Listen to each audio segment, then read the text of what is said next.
I guess I'll start off. So, everyone ready? Yep. So we see that your character early on, he's really into drawing, he likes art and everything. And then once everything happens with his father, you really don't see his creative side anymore. He's thrown into the illusions of the world and the drama of the world, which happens to all of us. We have this beautiful source inside of us that is something so natural and artistic, and whatever art is, take that category of words away. It's something so pure and something we can never put our finger on. It's us. And unfortunately, the dramas of the world and the reason why we're here is to get lost in these silly illusions and the veils of the mind and the veils of the physical dimension and the kind of emotions that we get lost in. I think that's all the reason of the world. So yeah, it was a little bit sad to see that he loses that part, but I think he gains it after, when he's kind of found himself again and found some type of comfort, definitely. When he finds the girl that yes. his father was going to set him up with. Exactly. And once again, through the drama of the world, not suffering, but through love, he found that art again, and to go back and draw her and keep that continuing. So that's a cool question. I was wondering how it was playing the scenes where like your character knows what Nicole's done, but you have to like maintain it, and like how you kind of balanced feigning and like acting ignorant. Of course, yeah. It's like Inception. I think. And as much as that sounds like a crazy concept, and it is, it's something that I try and just take all that away and drop to the simplicity of it, the base of it, which is for me, within my individual reality, how I go to those places easily, with most comfort and ease, is to know my character as well on the first day that I'll know him on the last day when I've been through this whole journey. Because this whole journey is simply a snippet of this person's life. Who knows how long this movie kind of took the duration over in their world. So you can't make it look like you've just jumped into that. You got to pretend that there's been a past and that you're going toward a future and you have an intention. And the way to do that, I think, for me, once again, is just knowing my character so well that you create a whole soul for it, you create a whole ego for it, you create a whole reality for it, you create a need for it, intention, love, everything. And once you have that kind of little guy sitting there, you can jump in and out of it, and it doesn't affect you as a person, but it gives you the most natural reactments, I guess, through acting. It's kind of hard to explain. Acting is the weirdest thing. It's like a little experiment that humans are doing. It's so weird. You worked on the road. Did that help you with this role, or was this a totally different beast? I think everything is always a totally different beast. I kind of perceive my life as the moment right now, and I try not to look at the drama of the past or look at the drama of the future. And when I say drama, I mean good and bad, because the moment right now is when all of those happen, and we can only, with the tool of the brain, go into those places. So I love to take things as they are right now, and when I received that script, it intrigued me because it was something that was kind of unique, and I felt that it hadn't been done before or wasn't really going to be done anytime soon.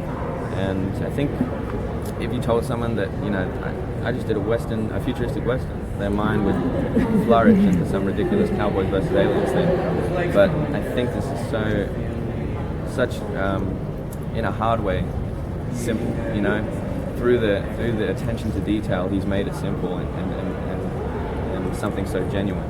But that's extremely hard to do. Definitely I kind of take aspects and emotions and things that I've used before, but because Jerome is a new soul, a new character, a new realm, I want to create something completely new. I thought it was kind of interesting that Jerome always calls his father Ernest, and Mary's always calling him Dad. Yeah. And obviously you know the character, so and while we have some ideas of why he may be calling his dad Ernest, how do you feel, and why do you think he's calling him Ernest instead of Dad? Yes. That's a great question. And when I was immersed in his soul, I probably would have known that quite well. Like that. But after I get out of the film, I got to learn to stop letting it go so much because I'm like, oh shit, I'm going to talk about all this. But Jake would be an amazing person to ask that question to, because I love that aspect too, and it is definitely coming from obviously a place of great intention of Jerome. And I would love to answer that, but I feel right now I would answer it wrong because it's coming from such a place of pure from the character that he created. So I think ask him and then come and tell me again.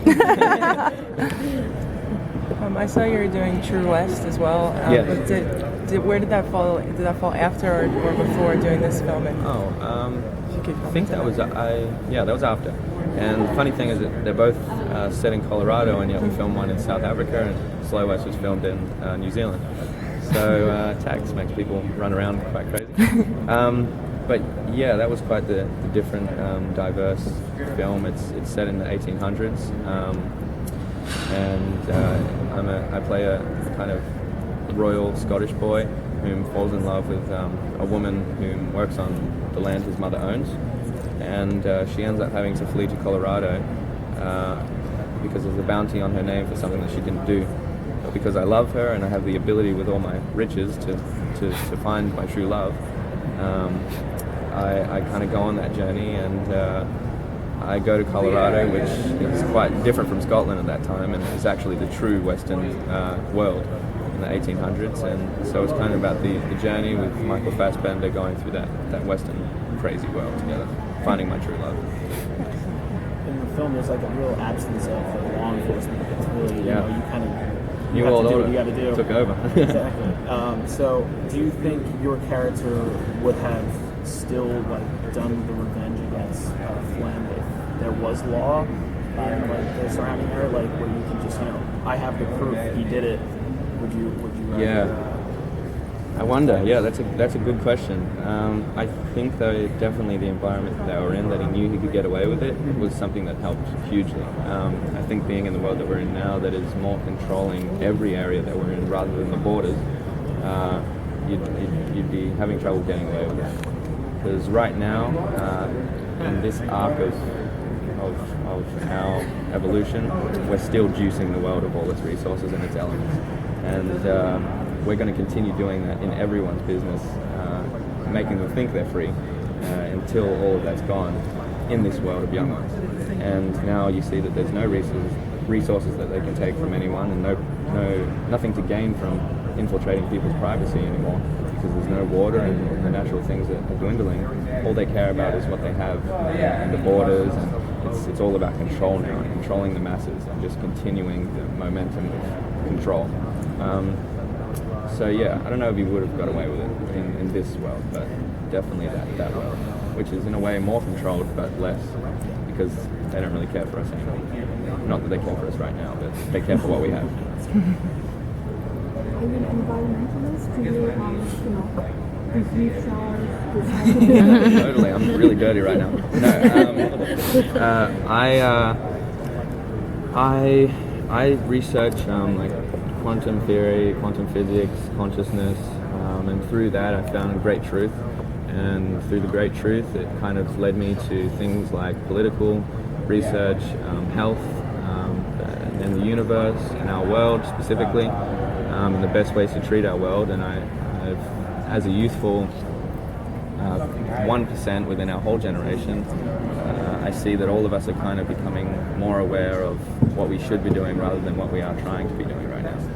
And we're becoming aware of how the past generations are using this world rather than simply being in it and existing with it. So yes, I and the generation and everyone who's aware of that is trying to do their best and their part. Yeah, definitely. I'm one that tries to act with love and in the best way for Mother Earth and evolution. Your character really undergoes a transformation. Yeah. It's kind of a coming-of-age story. Yeah. Was there anything personal, kind of growing up with the movie industry? Was there anything personal that you kind of grew up on? Definitely. Someone kind of asked a similar question before. They asked if the knowledge that I kind of had now from the experiences I've had in my life, did I put into Jerome, and definitely, because there's a great aspect that I loved working with the youthful cast, but the characters in which we were portraying were dealing with very mature things, and in return they were unnaturally mature within the bodies of their youth.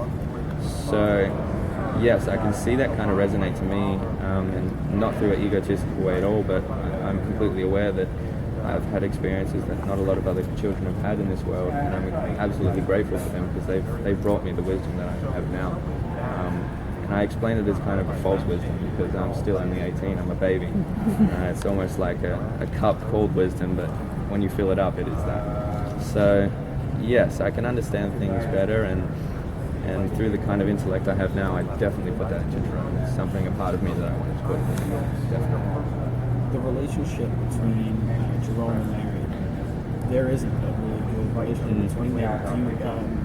Do you find it was because of what happened with Ernest, the mother? Do you think that they had a relationship before then? Totally. I think it's. I think there's a lot of aspects that go into that kind of relationship that they have in the present moment of the movie. Also, Elle brought up a great point the other day that kind of reminded me of that, the reasoning for that kind of revealed, weird disconnection of a relationship, but it's great love that they have. She was existing in the world before it kind of went into this craziness of the dwindling resources. So she knew what was, whereas I was just born into this world. So I know it so well, I have nothing to lose, whereas she lost a lot. And so that, I think, plays a big part in simply the way that she acts through her intention and the way that she perceives the world, which is so foreign to her but so natural to me. I think that's a gate that kind of blocks them from understanding each other, definitely. But the invisible gate of love is definitely what just brings them together on another level. I see what you mean, because she would the cheeseburger and the French fries. Yeah. Sneaking out of the house to go hang out with the boys. Like, Exactly. It's all old world stuff. Totally old world stuff. It's like right back into the 80s. They've pushed back into the mind of the 80s, but the environment of the Western civilization and the horrible catastrophes and crises of the new world. It's a crazy world that Jay created here. I love the robot donkey. Would you like to have a robot pet? And if yes, what would it be? Yeah, I mean, I can actually say, yeah, I would like to have a robot pet. I don't want them to take over the world. And I think man loves to think he's evolving with technology, but we're creating technology and it's evolving through us. And that's coming from a place so deep within us. That's so great. But yes, I think I could appreciate it in the ego sense to have a nice little donkey to do my work. But I think there's much more to be learned once we realize the place of which the intellect behind technology is coming from. There's much greater resources there than the tools that we can put into this world. You've worked with so many great actors. You yourself are a great actor. Thank you. I was wondering, who do you want to work with next? Your dream? That's a great question, and I always tell myself to write it down.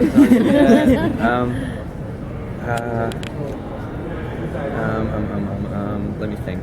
I want to think about this for one second. That's a great question.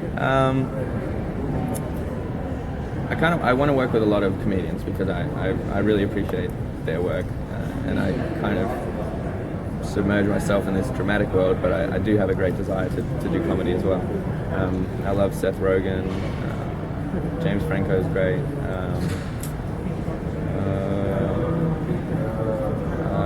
I'd love to literally just work with Quentin Tarantino, even though he's not an actor.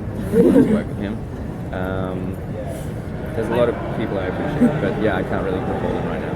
Definitely. Sorry, what was it? No, I thought he was kind of an actor. Yeah, it actually is. Yeah, true. Thank you. We might see you in the next This Is the End if they have Yes, no, yes, I'll be there. Because everyone's saying, you're doing so many post-apocalyptic movies. I'm like, no, let's do the other This Is the End. That's my transition into comedy. And the boy from the road this summer. I like that. All right, I'll bring that up.